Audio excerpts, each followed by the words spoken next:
Hello, I am Father Smoke, and welcome to the Void.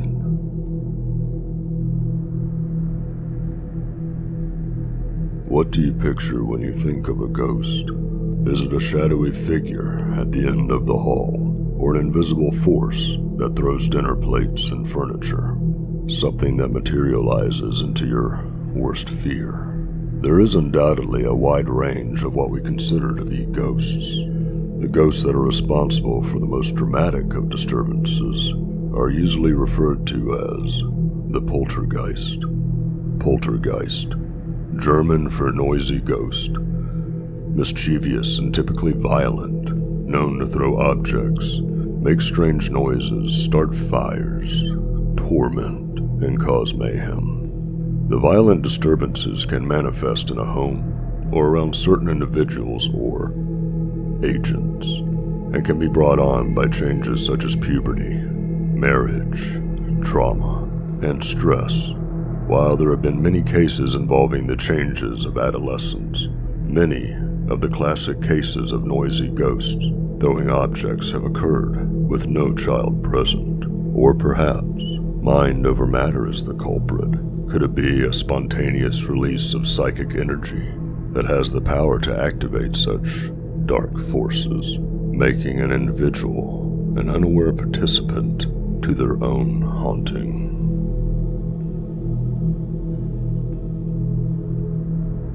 Thrashing and writhing in pain, a teenage girl screamed in agony from inside a jail cell. Her eyes grew wide as she fought to keep the invisible force at bay, arms flailing, clawing at the air above her head. "It's here," she shrieked. "This thing is biting me again." She was being attacked and bitten by a strange being that she could only see. Before the police found her, she had been walking the streets, desperate for someone, anyone, to protect her from the monster.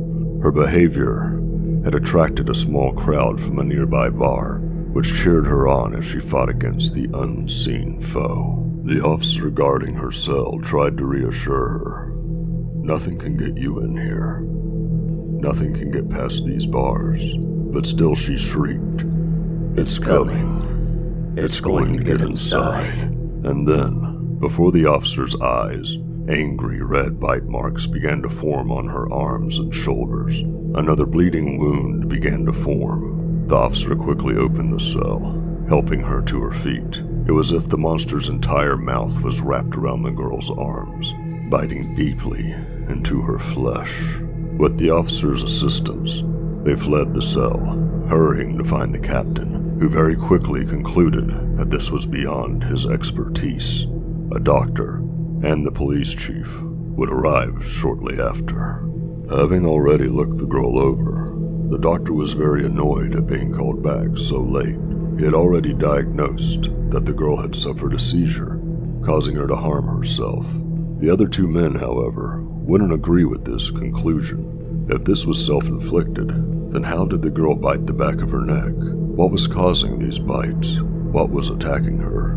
As the exhausted girl wailed, the creature would loom closer and closer and never stop growling. Covered in black hair with great bulging eyes and a mouth full of razor-sharp fangs, on a bench in the front office of the police station, she spent the rest of the night closely guarded by an officer tasked with protecting her from a threat he could not see. The next morning, she would be taken to court, facing charges of disorderly conduct from the incident on the streets the night previous. There, before a doubtful audience, the invisible fangs would attack her. Vicious, bloody bites began forming on her arms, shoulders, and palms.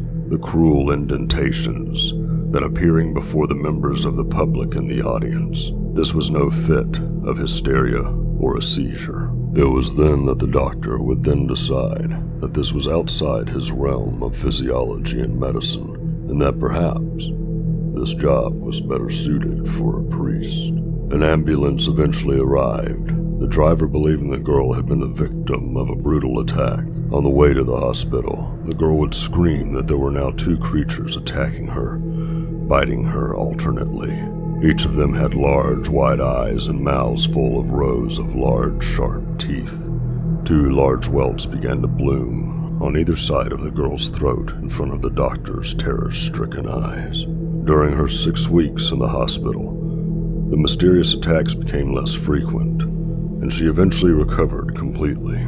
She was never again ambushed by the intangible jaws that bit and tore at her skin. So, what was this? A case of possession? Was she really being stalked by an invisible force of evil, bent on making her suffer? Or were the marks on her body that were being interpreted as bites actually bruises and wounds imprinted into her skin by her own mind?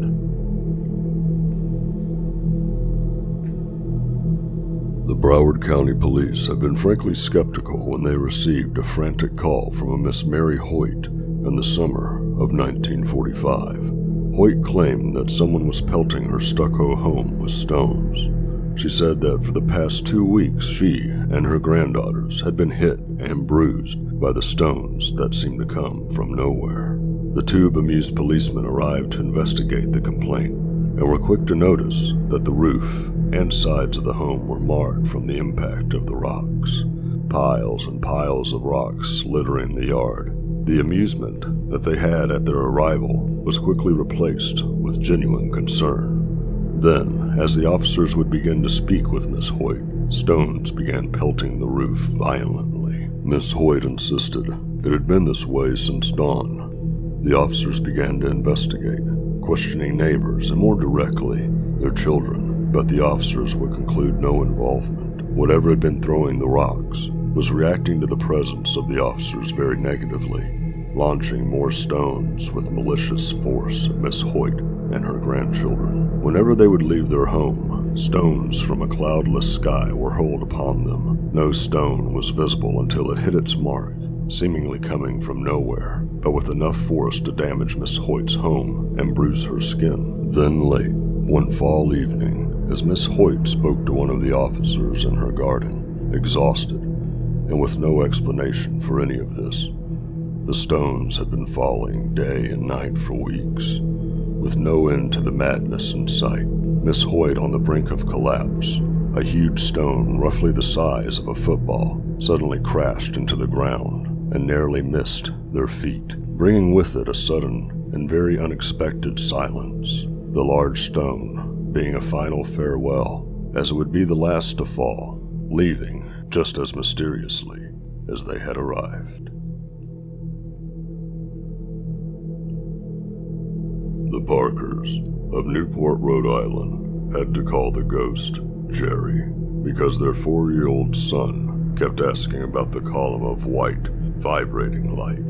The boy's father, Mark Parker, didn't want to scare him with a lot of talk of ghosts, so they preferred to treat the unexplained presence as a human being. Jerry would remain benign for the better part of the year, but beginning in 1965, the strange entity would cause several fires in the Parkers' home every Easter season. It was on a Good Friday, 1958, that the Parkers first saw the specter, a milky, fluorescent column of vibrating light about the same size as a man. Shortly after seeing the apparition, the Parkers would smell smoke coming from their baby's room. There they would find a baby's blanket with a hole burned through the center, as if a blowtorch had been taken to it. The following year, the Easter season would bring a visit from Jerry, when Mark Parker had a pair of his shoes ripped from his hands by an unseen force. He decided it might be time to call in for some help. A team of investigators from the College of Psychic Research was not able to conclusively analyze the disturbances, though they did identify the phenomenon as being a poltergeist in nature. Through a series of questions, it was found that Mrs. Parker had experienced similar incidents as a child, as well as Mr. Parker remarking phenomena that had gone unnoticed on their honeymoon. Although the Parkers were ready for Jerry's return in 1960, they were essentially powerless to stop the ghost from setting another blanket ablaze. And as the years progressed, Jerry's annual visits would start to run longer. Clocks and picture frames would jump on the mantelpiece, objects still floating around the home for several days after Easter Sunday. The Parkers would attempt to have their home exorcised in 1961, a priest administering the rites shortly before they expected Jerry's arrival, and seemingly, it worked. The Parkers were relieved, though unfortunately, their triumph over the ghost was premature. The following spring, 1962, the Parkers' living room furniture would burst into flames. Their son's bed would also be consumed by flames that spontaneously erupted. The Parkers, desperate for answers, would turn to the help of a medium. The medium would disclose that in reality, Jerry was the spirit of a boy named John that had died from burns 30 years earlier. And now that the identity of the ghost was known, it promised to leave the family in peace. Whether Jerry the ghost was the spirit of a long-dead boy, or some long-repressed, subconsciously nurtured guilt or pain, the Easter poltergeist never returned to the Parker household.